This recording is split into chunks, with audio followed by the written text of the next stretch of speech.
بسم اللہ الرحمن الرحیم۔ اللہ تعالیٰ کے نام سے شروع جو بڑا مہربان اور نہایت رحم کرنے والا ہے۔ ناظرین محترم، اللہ تعالیٰ نے قرآن مجید میں ارشاد فرمایا، اور زنا کے قریب بھی نہ جاؤ، بے شک وہ بڑی بے حیائی اور برائی کا راستہ ہے۔ ناظرین محترم، کیا آپ جانتے ہیں کہ اس کائنات کے اندر سب سے پہلے کون سے بدبخت شخص نے زنا کی ابتدا کی تھی؟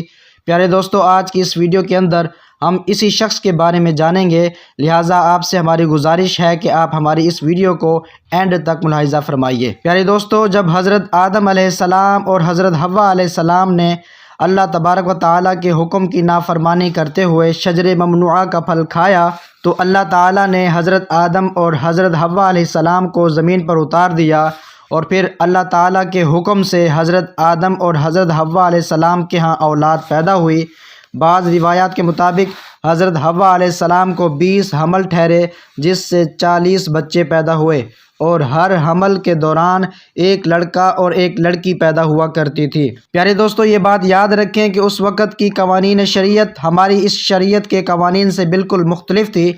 حضرت آدم علیہ السلام کے زمانے کے اندر ایک حمل سے پیدا ہونے والے لڑکے کی شادی دوسرے حمل کی لڑکی کے ساتھ کر دی جاتی تھی، جبکہ دوسرے حمل کی لڑکی کی شادی پہلے حمل کی لڑکے سے کی جاتی تھی، اور ایک حمل کے بہن بھائی آپس میں بہن بھائی قرار پاتے تھے۔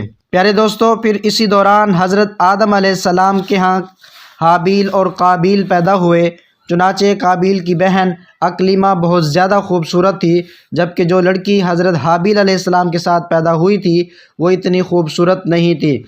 جب یہ بچے بڑھ کر جوان ہوئے اور ان کی آپس میں شادی کا وقت آیا، تو قابیل نے حضرت حابیل علیہ السلام کی بہن کے ساتھ نکاح کرنے سے انکار کر دیا، اور کہنے لگا کہ یہ تو بالکل خوبصورت نہیں، میں اپنی بہن اکلیمہ کے ساتھ نکاح کروں گا۔ ناظرین محترم، معاملہ اس قدر بگڑا کہ حضرت آدم علیہ السلام نے حکم دیا کہ دونوں بھائی اللہ تعالیٰ کی بارگاہ کے اندر اپنی قربانی پیش کریں۔ جس کی قربانی اللہ تعالیٰ کی بارگاہ میں قبول ہوگی تو وہی شخص اکلیمہ کے ساتھ شادی کرے گا۔ پیارے دوستو، قابیل کھیتی باڑی کا کام کیا کرتا تھا، جبکہ حابیل بکریاں چرایا کرتے تھے، جو کہ ایک شفقت اور محبت والا کام ہے۔ چنانچہ حضرت حابیل علیہ السلام نے اللہ تبارک و تعالیٰ کی بارگاہ کے اندر ایک خوبصورت بکری کا بچہ پیش کیا، جبکہ قابیل نے ایک ردی گٹھا اٹھا کر جو کہ اس کے کھیت سے نکلا تھا، اس نے اللہ تبارک و تعالیٰ کی بارگاہ میں پیش کیا۔ اس زمانے کے رواج کے مطابق آسمان سے آگ اتری اور اس نے حضرت حابیل علیہ السلام کی قربانی کو نگل لیا، جس پر قابیل کہنے لگا کہ ضرور میرے بابا حضرت آدم علیہ السلام نے حابیل کے لیے دعا کی، جس کی وجہ سے اس کی قربانی قبول ہوئی۔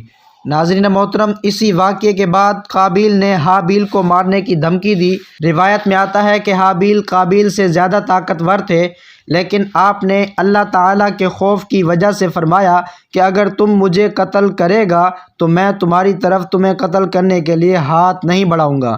میں چاہتا ہوں کہ قیامت کے دن تم میرے گناہ کے ساتھ آئے۔ ایک دن قابیل نے غصے میں آ کر حضرت حابیل علیہ السلام کے سر پر پتھر مارا، جس سے آپ کی موت واقع ہو گئی۔ چنانچہ حضرت حابیل علیہ السلام کا قتل کرنے کے بعد قابیل بہت پریشان ہوا، اور حضرت حابیل علیہ السلام کی لاش کو اپنے کندھوں پر اٹھائے کئی دن تک مارا پھرتا رہا۔ پھر اللہ تبارک و تعالیٰ کے حکم سے 2 کوے آئے، ان دونوں نے قابیل کے سامنے جھگڑا کیا۔ چنانچہ ایک کوے نے دوسرے کوے کو مار دیا، اور پھر اس نے زمین کھود کر دوسرے کوے کو اس کے اندر ڈال کر اس کے اوپر مٹی ڈال دی۔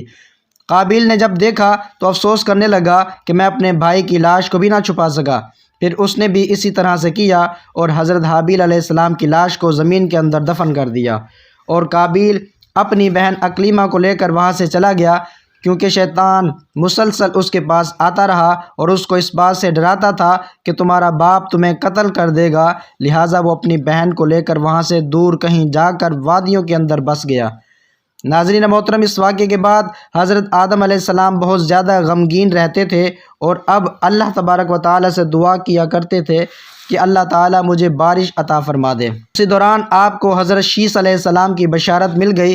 چنانچہ حضرت شیث علیہ السلام جیسے پیدا ہوئے تو حضرت آدم علیہ السلام نے بچپن ہی سے ان کی تربیت پر خاصی توجہ دی، اور حضرت شیث علیہ السلام کو تمام معاملات سے آگاہ کیا۔ چنانچہ جب حضرت شیث علیہ السلام جوان ہوئے تو حضرت آدم علیہ السلام نے اپنے بعد ان کو مؤمنین کا خلیفہ مقرر کیا، اور انہیں اس بات کا حکم دیا کہ وہ اپنے بھائی قابیل اور ان کی اولاد سے دور رہیں اور مؤمنین کی اس جماعت کو بھی ان سے دور رکھیں۔ اس کے بعد حضرت آدم علیہ السلام کی وصال کا وقت قریب آیا تو حضرت آدم علیہ السلام یہی وصیت کرتے اس دنیا سے کوچ فرما گئے۔ اللہ تعالیٰ کے مقدس فرشتے نازل ہوئے اور انہوں نے حضرت شیس علیہ السلام کو حضرت آدم علیہ السلام کو دفن کرنے کا طریقہ بیان کیا۔ چنانچہ حضرت شیس علیہ السلام نے اسی طرح سے کیا۔ پھر اس کے کچھ عرصے کے بعد آپ کی والدہ حضرت حوا علیہ السلام کا بھی اس دنیا سے انتقال ہو گیا۔ ناظرین محترم، اس واقعے کے بعد زنا کی ابتدا ہوئی۔ اس کے بارے میں بنی اسرائیل کی روایات کے اندر ہمیں ملتا ہے کہ قابیل اور اس کی اولاد ایک وادی کے اندر رہا کرتے تھے۔ چنانچہ ایک دن شیطان ان کے پاس ایک غلام کی صورت میں آیا اور ایک شخص کے ہاں اجرت پر کام کرنے لگا۔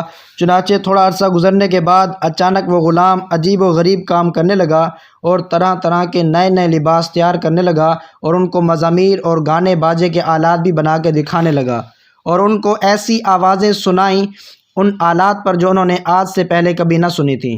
چنانچہ وہ لوگ پہلے ہی حق سے دور تھے، وہ اور فسق و فجور میں مبتلا ہو گئے اور انہوں نے اپنا ایک دن عید کا مقرر کیا جس کے اندر ان کی تمام عورتیں برہنہ لباس پہن کر اور زمانہ جاہلیت کی عورتوں کی طرح نیم عریاں لباس پہن کر آتی تھیں اور مردوں سے اختلاط کیا کرتی تھیں۔ پیارے دوستو، حضرت شیس علیہ السلام کے ساتھ رہنے والے مؤمنین دور ہی ان گانے باجوں اور مزامیر کی آواز کو سنا کرتے تھے، بلکہ ایک دن ان میں سے ایک شخص کے دل میں خیال آیا کہ کیوں نہ میں جا کر دیکھوں کہ آخر یہ کیا معاملہ ہے۔ مجھے اس شخص نے چوری چھپے وہاں سے ہجرت کی اور عید کے دن جس دن قابیل اور اس کی اولاد فسق و فجور میں مبتلا ہوتی تھی، وہ شخص وہاں پر پہنچا اور اس نے وہاں پر جا کر عورتوں کو دیکھا کہ بہت زیادہ حسین و جمیل تھیں۔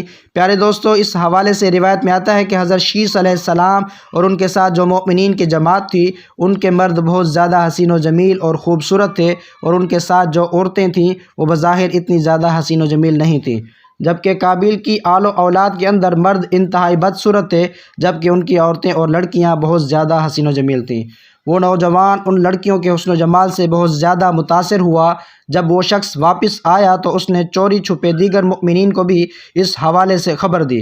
چنانچہ آہستہ آہستہ مؤمنین کے لوگوں میں سے بعض کمزور ایمان والے وہاں سے ہجرت کرنے لگے اور ہجرت کر کے قابیل کی اولاد کے اندر جا کر وہاں پر ان عورتوں کے فتنے کے اندر مبتلا ہو گئے اور یوں فسق و فجور کرنے لگے اور آپس کے اندر زنا کاری کرنے لگے، جس سے زنا جیسے کبیرہ گناہ کی ابتدا ہوئی۔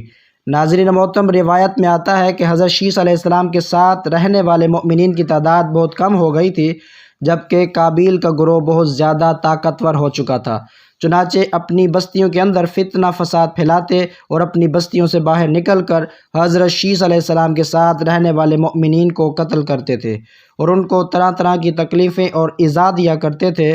ناظرین محترم، یہ تمام روایات بنی اسرائیل سے لی گئی ہیں، جس کے بارے میں حضور علیہ الصلوۃ والسلام نے ارشاد فرمایا کہ جب تم بنی اسرائیل کی روایات میں سے کوئی بھی روایت سنو تو نہ اس کی تصدیق کرو نہ اس کی تکذیب کرو، یہ کہو کہ جو کچھ اللہ تعالیٰ نے نازل کیا ہم اس پر ایمان لائے۔ اور پیارے دوستو، اگر حقیقت حال پر غور کیا جائے تو زنا کی ابتدا اسی وقت ہی ہو گئی تھی کہ جب قابیل اپنی بہن اکلیمہ کو لے کر باہر سے رخصت ہوا تھا اور اپنی بہن اکلیمہ کے ساتھ ناجائز رسم و رواج قائم کر کے اس نے اپنی آل و اولاد پیدا کی تھی۔ اللہ تعالیٰ سے دعا ہے کہ اللہ تعالیٰ تمام مؤمنین کو زنا جیسی لعنت سے ہمیشہ ہمیشہ محفوظ رکھے۔ آمین ثم آمین۔